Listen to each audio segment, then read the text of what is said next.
Is it going through the mic or the speakers? You're on. All right. That's a frightening thought sometimes. Anyway, sharing your choice of music this morning. I don't know if you had heard the title of my book, but it certainly fit right in. Because one thing I'll be talking a lot about is going inside. And not only do we know what we need to know, we know it when we need to know it. Sometimes we don't want to know it. A lot of times there's stuff that is buried in there that we just don't want to look at it. We don't want to face it. And that's exactly where we need to go.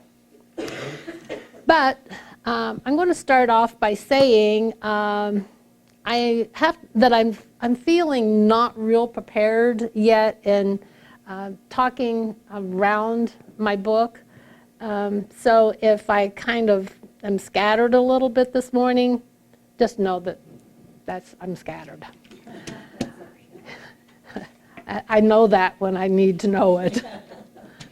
Okay.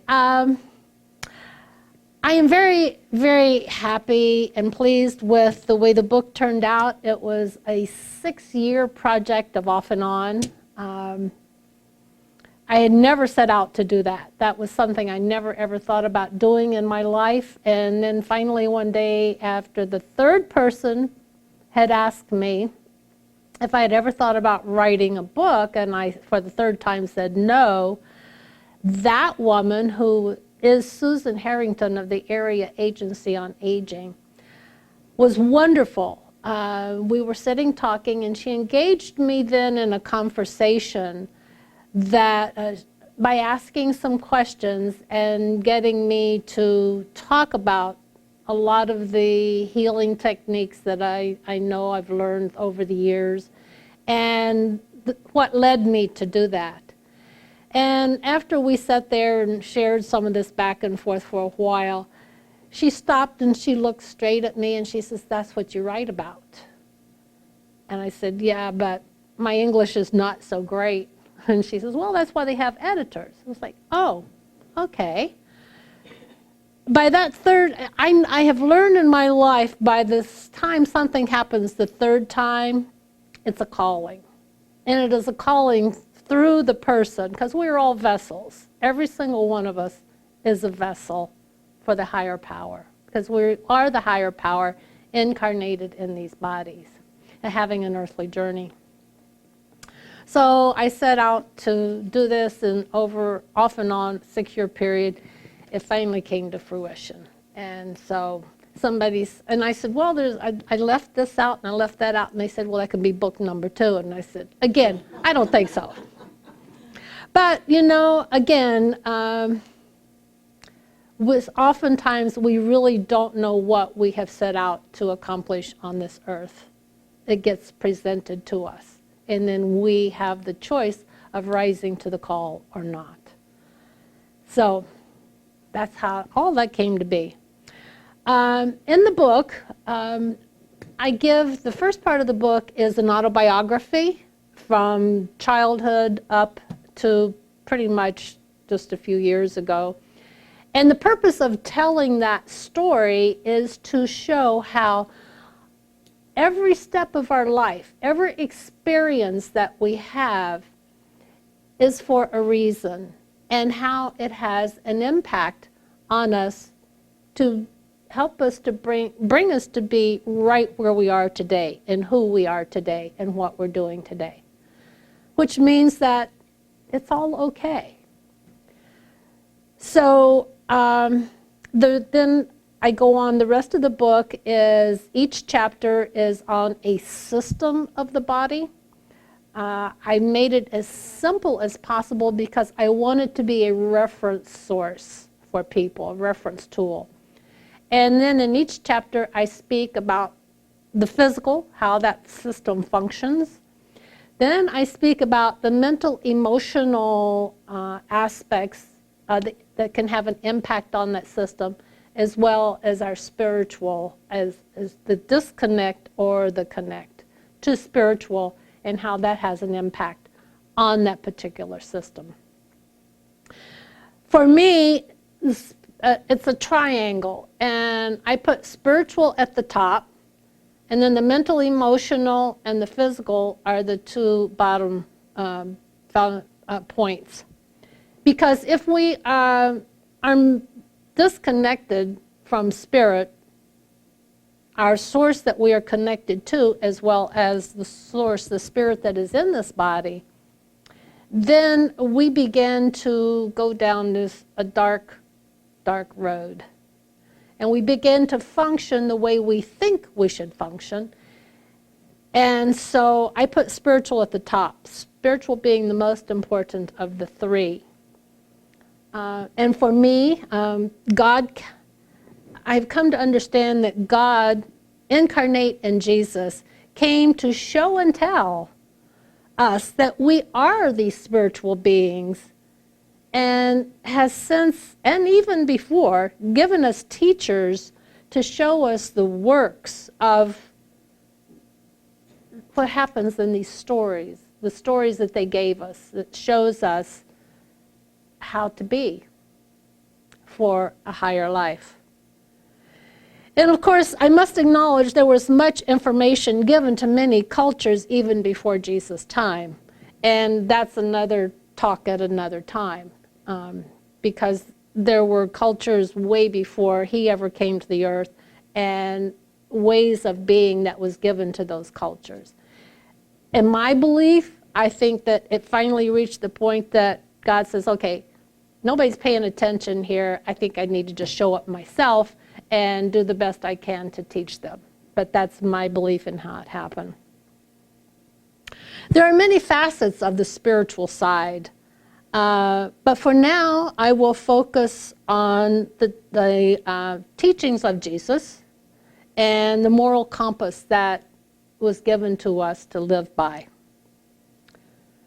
When we allow ourselves to fall away from those teachings, we open ourselves to be led down this mental, emotional path of demons and darkness. And I speak as a voice of experience. And this is part of why Susan Harrington encouraged me to write, because I very openly share my life of where I was as a young person into marriage, and when that marriage fell apart, how I had fallen out of the church and went down that dark road. So a thought can trigger an emotion, and emotion can trigger a thought.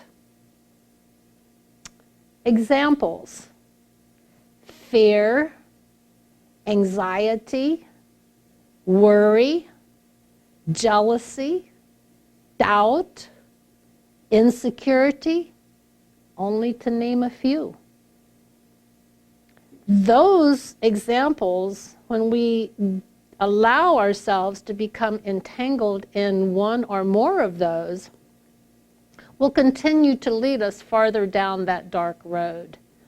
And because something in here says, well, I need to lash out, I need to take care of myself in some way. So lashing out could be becoming a very rude person. Lashing out could be so far as to taking another one's life. Lashing out can manifest in a lot of ways. Jealousy can also bring up deeper actions as the ones I just named. Doubt and insecurity, then it can lead us down a road of seeking to satisfy that within ourselves, and then causing physical damage to our body. And these are the things that I mentioned in the mental, emotional, and spiritual sections of each chapter. Each of these words conceal the words of fear, anxiety, worry, jealousy, doubt, insecurity. Conceal these deep thoughts. And when these deep thoughts are carried in the mind for a chronic amount of time, they will manifest in the physical body into a major illness. Something that amazes me is we are such creatures of habit. And I want you to know, I include myself in everything I'm saying here because I learned it first through myself, and then I look around to see who else is doing what. So I've noticed with the young people today, I grew up, and many of you probably grew up in the generation where if someone did a kind deed, hold the door for us or whatever, we would say thank you. And the other person would respond by saying, what does the young people say today? No problem. I said thank you. You say no problem. To me, that is a total disconnect. Who said anything about a problem? You say thank you and you're welcome. But we have to pay attention to what's going on around us and as to why this is happening. Another one is, for years, we have become so programmed, we greet each other and we say, hi, and the other one says, well, how are you? And I'm going, the response is usually what? When someone says, well, how are you? What's your usual response? Fine. Are you really fine? Maybe, maybe not. But in here we go, well, because we don't always respond with anything deeper, because one, we don't know if it's safe to go deeper, to share what is really going on, or also we know that the other person doesn't have an hour to listen to us maybe as to what's really going on. So we as a society say, oh, I'm fine, I'm fine. What have we really accomplished when we said that? Just like when I say thank you and they say no problem. I feel so disconnected. It's like I don't feel that real connection taking place. So then I go on from there, in the next 20 minutes I might think, what just happened? And we are so disconnected really from each other in so many ways, but yet we're connected enough to at least say something. And then that brings me back to a good mental state. It's like, it's all good, it's okay. It's thoughts, then these thoughts that can create an emotion. If we're already in a down mood and someone says, no problem, and I go away feeling disconnected, here's where we learn to keep the filter on, and the filter says, am I going to let that take me down a road of grumping and complaining? We have a choice. Every moment of our life, we have a choice in whatever we do. We can choose to get up and go in the kitchen and get a cup of water, or we can choose to sit there and be thirsty and finally reach the point to where, all right, I got to get up and go get some water. Choices. The filter, sometimes I catch myself, I can be driving down the road and there's always a conversation going on back here. And so I tune into the conversation and it's like, oh wait, hold on, why am I thinking like that?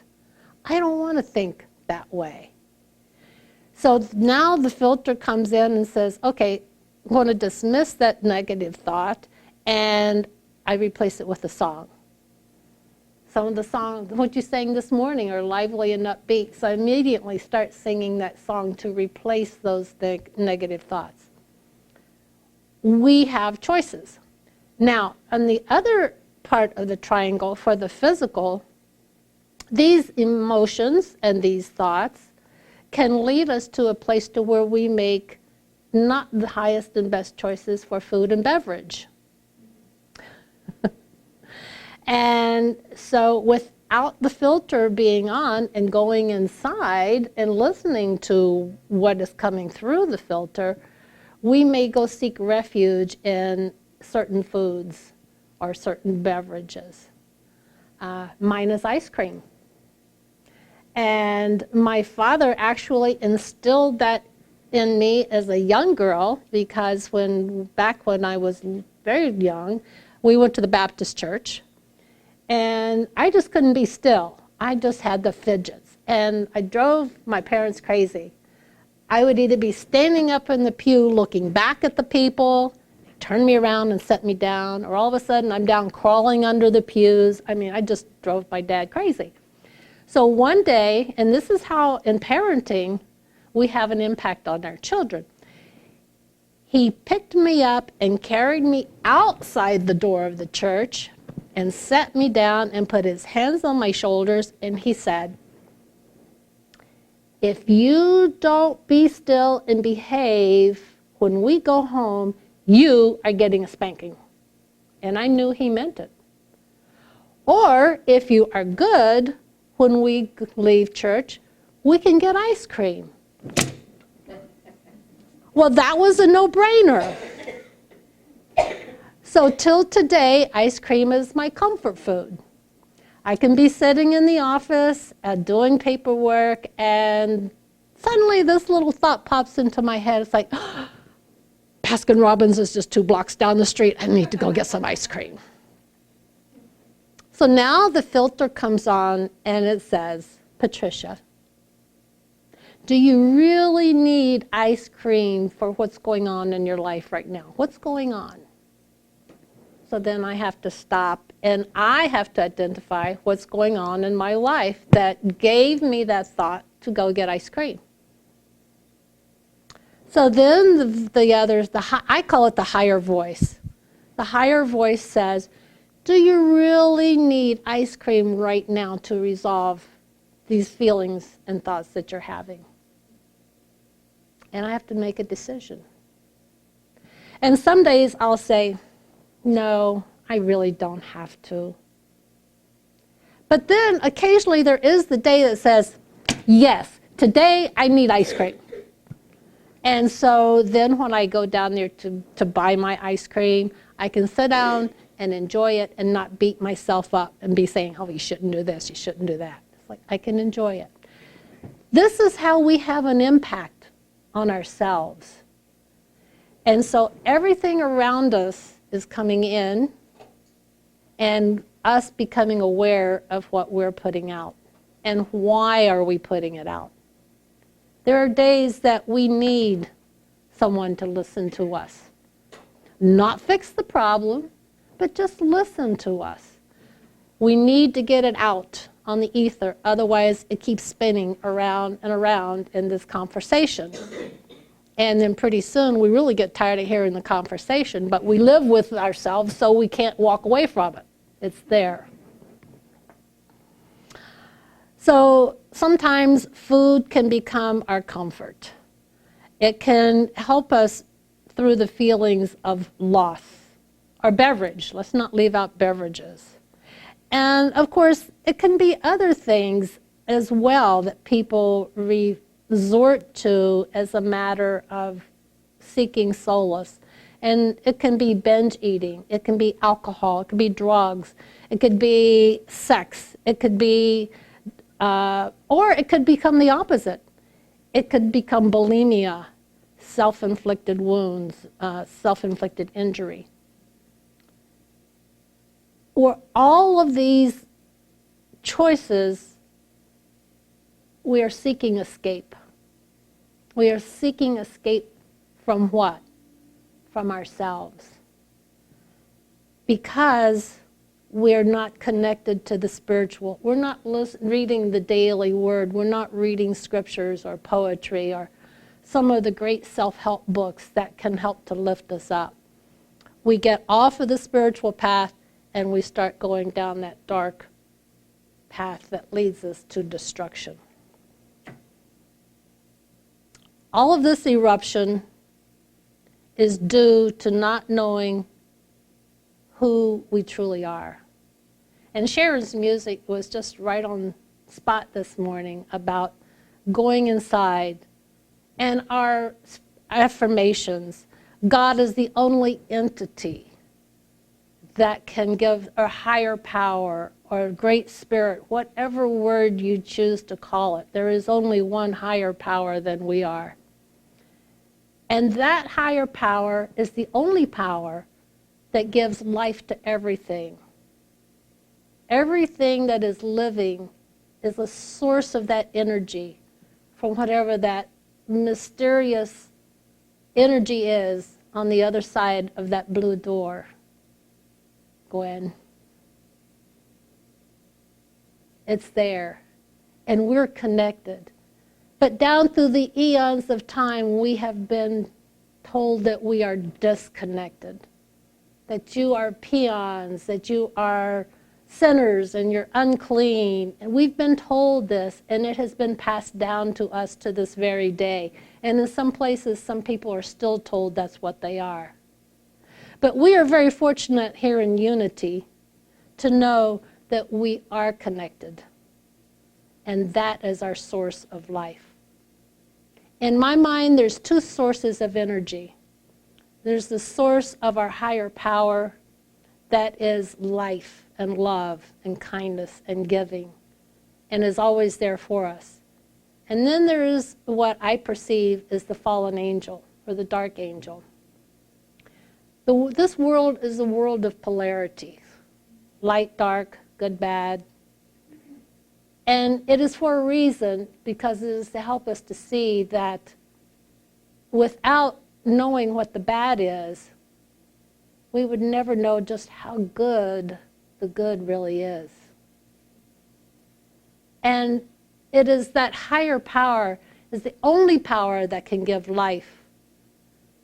The fallen angel or the dark power can only take life. And it is our choice as to which direction do we want to go. When we feel hopeless, we're not connected. We're not listening to what is there for us. When we are listening, then we can begin to learn the difference and discern which path do I want to go. Had a young man several years ago that was so wanting to make a major change in his life. And he knew that if he went on Saturday night out his apartment and with his friends, he knew what he would end up doing if he did that. And it was a strong addiction. And he knew that this addiction was going to kill him. And he really wanted to get back onto the light path.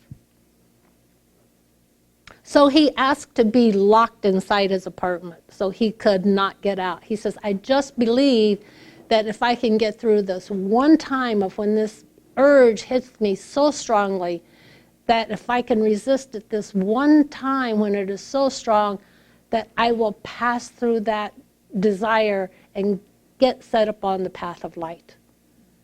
So he asked to be locked into his apartment. And we asked, did he want anyone to stay with him? And he says, no, I have to do this. Which he was right. He did. He had to be the one to pull the strength up within him to resist this.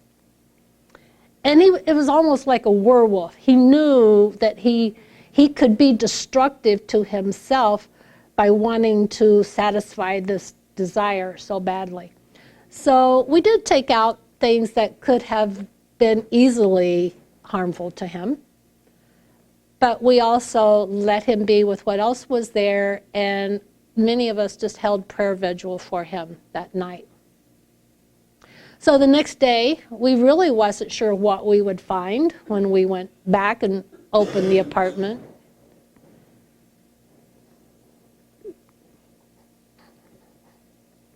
By the grace of God, he was sitting there with a smile on his face. And the door came open, and we walked in, and he just stood up and he said, I did it. I did it. So, of course, we were the support team for quite a while, because as you know, when a baby starts crawling and then starts walking, you have to kind of keep your eye on it so it doesn't fall and really hurt its head. And so we stayed strong with that young man for a while, and now he's just fine. But he had made that decision within himself. I know what I have to do in order to survive, to live. And he took the challenge. So thanks be to God, it all worked out. There's so many things, so many paths here that I could go down to talk about healing methods, healing techniques, choices, all of these things. And I'm really seeking a person to work with me to help me to develop these talks to where it stays on track and I don't get real scattered. But there's so much to talk about. And of course, what led me to do all of this in the first place, and I know I've talked several times before, and I really don't honestly haven't kept track of what I talked about and things that I have shared, but I will share briefly for a moment that it was going down my own dark path. I went through a very, very nasty divorce. It just amazes me how two people can be so much in love and so happy and do so many good things, and then it just all goes down the toilet. Just amazes me how that happens. But it did. Everybody thought we had the perfect marriage. I thought we did pretty good, but I also knew that, to be quite honest, every time I got pregnant, he had an affair. So after the second child, I thought, okay, well, I'm not doing this again.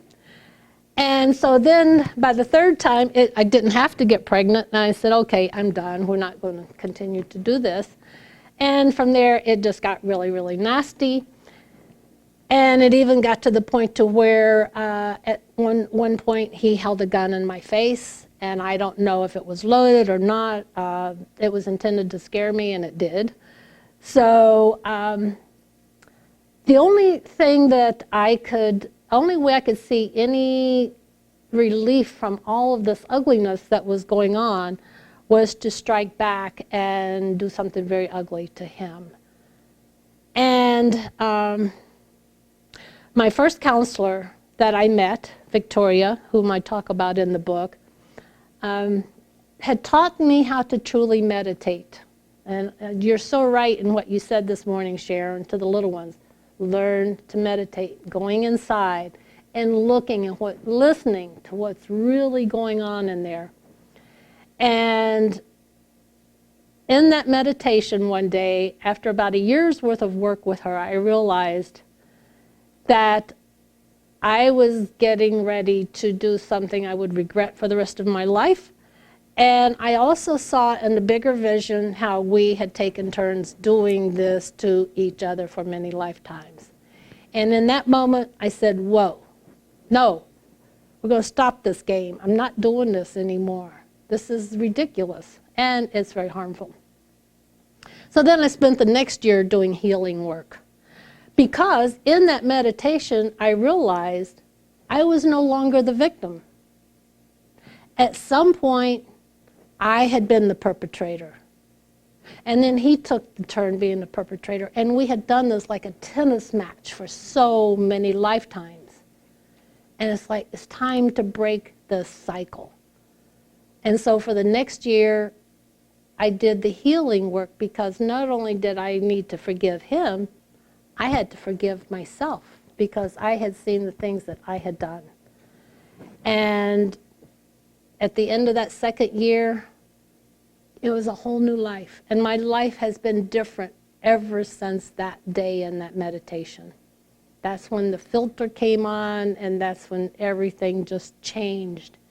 And consequently, it helped me to make better choices in the mental, emotional, and get back to the spiritual, because I'd fallen off of that path.